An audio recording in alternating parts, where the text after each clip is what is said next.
সবচেয়ে সুন্দর পুরনো শহর যদি কেউ দেখতে চান তাহলে চলে যান ভিয়েতনামে। আর সেই ভিয়েতনামেরই রাজধানী হানয় সিটি।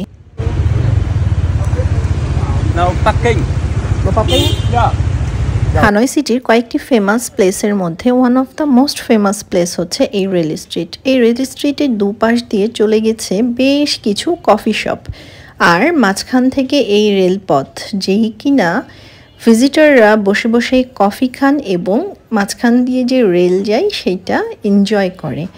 তবে সাম্প্রতিক এই রেল যাওয়াটাতে কিছু কিছু ছোট ছোট দুর্ঘটনা হওয়ার কারণে এই রেল স্ট্রিটে রেল যাওয়াটা বন্ধ করে দিয়েছে সেখানকার সরকার। হাজার বছর পুরনো এই শহরের সব কিছুই যেন একটা ঐতিহ্য। তো আমরা অনেক ঘোরাঘুরি করার পরে যে কিছু কিছু প্লেসে গেছি সেইটাও আসলে খুব ভালোভাবে সময় পার করতে পারিনি, কারণ দুর্ভাগ্যবশত আমার ছেলে অনেক অসুস্থ হয়ে গেছিল। তাই এই রেল স্ট্রিটটাতেও খুব বেশি না 10-15 মিনিটই সময় পার করতে পেরেছি, জাস্ট একটু যে বসা, কফিও খেতে পারিনি। তো তারপরে আমরা এই যে হানয় সিটির একটা বিখ্যাত লেক কিম হিয়াম লেক, যেটা আমার প্রিভিয়াস এপিসোডে আমি দেখিয়েছি, এই কিম হিয়াম লেকের পাশেই কেএফসি। তো আমরা কেএফসিতে যাব, এই জন্য এখন চলে যাচ্ছি। ভিয়েতনামের এই হানয় শহরে বড় যানবাহন তেমন চলাচল করে না, অধিকাংশ মানুষ নিজস্ব মোটর বাইক আর স্কুটিতে চলাচল করে। রাস্তায় খেয়াল করলে দেখা যায় কেউ কেউ একটি মোটরসাইকেলেই বউ বাচ্চা সহ ঘুরছেন, কিন্তু প্রয়োজনীয় কাজে বের হয়েছেন। হানয় শহরের রাস্তাগুলো অনেকটা ঢাকা শহরের মতোই, তবে পার্থক্য হলো এখানকার রাস্তায় যানবাহনের এত চাপ নেই। তবে মজার ব্যাপার হলো কিছু কিছু গুরুত্বপূর্ণ পয়েন্টে ট্রাফিক থাকলেও তারা অলস সময় পার করছেন, কারণ হানয় শহরের অধিকাংশ মানুষ ট্রাফিক আইন মেনে চলেন। রাস্তায় লালবাতি জ্বলার সঙ্গে সঙ্গেই সবাই গাড়ি থামিয়ে ফেলেন। আর এখন আমরা যেই লেকের পাশ দিয়ে যাচ্ছি সেটি হচ্ছে হানয় সিটির হোয়ান কিম হ্রদ।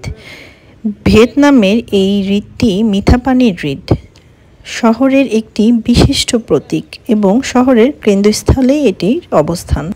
অবসর সময়ে হাঁটা, ছবি তোলা এবং স্থানীয় সংস্কৃতির অভিজ্ঞতা লাভের জন্য অনেক জনপ্রিয়। ভিজিটররা আসলেই হানয় সিটির এই রেল স্ট্রিট, তারপরে নাইট মার্কেট, কিম হিয়াম লেক, এগুলো সব কিছুই ভিজিট করে এবং অনেক অনেক ছবি তুলে, অনেক প্রতিবেদন করে। এই সিটিটা আসলে অনেক পুরনো একটি সিটি, বাট অনেক গোছানো, অনেক নিয়ম মাফিকই চলে। আপনারা হয়তো অনেকেই চিন্তা করবেন যে আমি এত কেন রাস্তার চারিপাশের ভিডিও করেছি, সেগুলো আবার আপনাদেরকে দেখাচ্ছি। আমি আসলে এই যে রাস্তাতে যে সাদা সাদা বিল্ডিংগুলো এবং এই আশেপাশের একটি শহরের দোকানপাট কেমন হয়, তাদের পরিবেশ কেমন হয়, তাদের লোকালয় কেমন হয়, এই সব কিছু চিত্রই আপনাদের সাথে শেয়ার করার জন্য এই ভিডিওগুলো আসলে করা। আর আমরা মোটামুটি শহরের একদম কেন্দ্রবিন্দুতেই ছিলাম, যেটার আশেপাশ ঘিরেই সব কিছু। আর কোথাও গেলে যেহেতু বাচ্চারা আছে, ম্যাকডোনাল্ডস, কেএফসি এসব জায়গাগুলো মানে খোঁজা লাগেই আর কি তাদের জন্য। আর এখন আমরা কেএফসিতে যাব। কেএফসিটা একটু কাছেই ছিল, বাট একটু ঘোরার উদ্দেশ্যে যেহেতু বাইকটা নিয়েছি, আবার ছেলে অসুস্থ হওয়ার কারণে বাইক নিয়েছি, বাট সেরকমভাবে ঘোরাও হয়নি। তাই একটু এই সময়টাই একটু হালকা হালকা রোদ ছিল, ওর গায়ে যেহেতু জ্বর, তো রোদে ওর ভালোই লাগছিল। সব কিছু মিলিয়ে একটু ঘুরেও নিলাম, প্লাস সব কিছু একটু দেখেও নিলাম। তবে সব কিছু অনেক দূরে না, কাছাকাছি। শহরটা বেশ বড়, যানজট নাই তো, তাই বেশ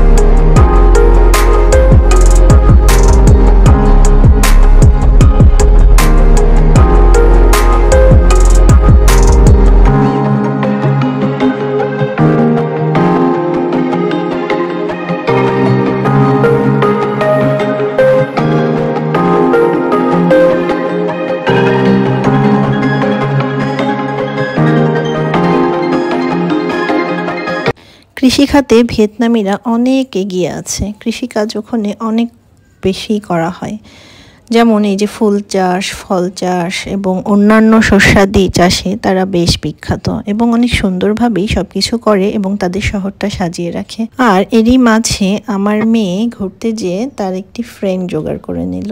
সে একজন ভিয়েতনামি লেডি, একটা স্কুল স্টুডেন্ট আমি যা বুঝলাম। তো সেও বসেছিল, ও বসে বসে জুস খাচ্ছিল। আসলে আমার মেয়েকে দেখেই সে আসে, এসে তার সাথে কথা বলার চেষ্টা করে, বাট তারা তো ইংলিশ বুঝে না আর আমার মেয়ে ইংলিশ বলতেও পারে না। সো কম্বিনেশনটা ভালোই ছিল, তারা ইশারা ইঙ্গিতে বেশ অনেকক্ষণ আলাপ আলোচনা করলো, গল্প করলো। আর ও মনে হয় যে বেশ মজাই পাচ্ছিল আমার মেয়ের সাথে গল্প করে। এখানে অনেকক্ষণ সময় পাস করলো সে।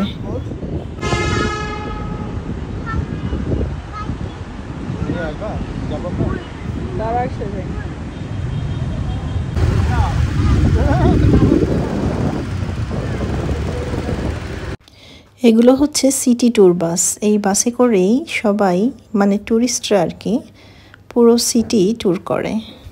হানয় সিটি ঘুরে দেখার সবচেয়ে সহজ উপায় আমার মতে এই সিটি ট্যুর বাসটি। হপ অন হপ অফ এই সিটি ট্যুর বাসটি আপনাদেরকে 4 ঘন্টা নিয়ে ঘুরবে পুরো শহরটি। পুরো শহরের ট্যুরিস্ট জোনগুলো ঘুরে ঘুরে দেখাবে মাত্র 3 লাখ টঙে, মানে বাংলাদেশি টাকার অলমোস্ট 1500 টাকা। 1500 টাকায় 4 ঘন্টা পুরো শহরটা ঘুরে দেখবেন। কি অসাধারণ! বাহিরের দেশে কোনো হ্যারাসমেন্ট ছাড়াই খুব চমৎকারভাবে খাবার অর্ডার দেওয়া যায় জাস্ট এই মেশিনের সাহায্যে। সুন্দর একটি মেশিন রাখা আছে এবং সব কিছু সিলেকশনের অপশনও আছে। নিজের মনের মতন করে অর্ডারটা প্লেস করে দেওয়া হোক এবং দেওয়ার পরপরই ওখানে যে একটা টোকেন বের হবে, সেই টোকেনটা নিয়ে যে কাউন্টারে দিলেই ওরা আপনার অর্ডারটা আপনার টেবিলে পৌঁছে দিবে। অথবা কিছু কিছু জায়গায় থাকে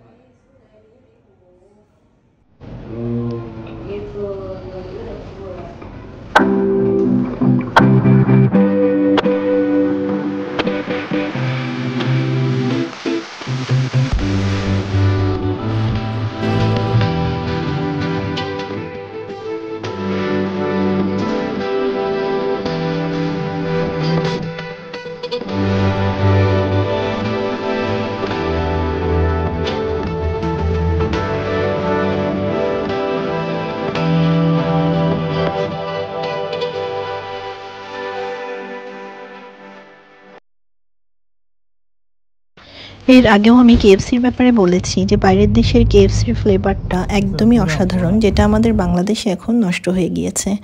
আর সব কিছু মিলিয়ে এরই সাথে শেষ করছি আমাদের ভিয়েতনাম হানয় সিটি ট্যুর। আর এই যে দেখুন শহরটা সাজানো হয়েছে, কারণ সামনে আসছে ক্রিসমাস। আর এই ভিডিওটা ছিল আমাদের নভেম্বর মাসের। ভিয়েতনাম থেকে আমরা এবার চলে যাব মালয়েশিয়ায়, আর মালয়েশিয়ার full video A to Z সব কিছু শেয়ার করব আপনাদের সাথে।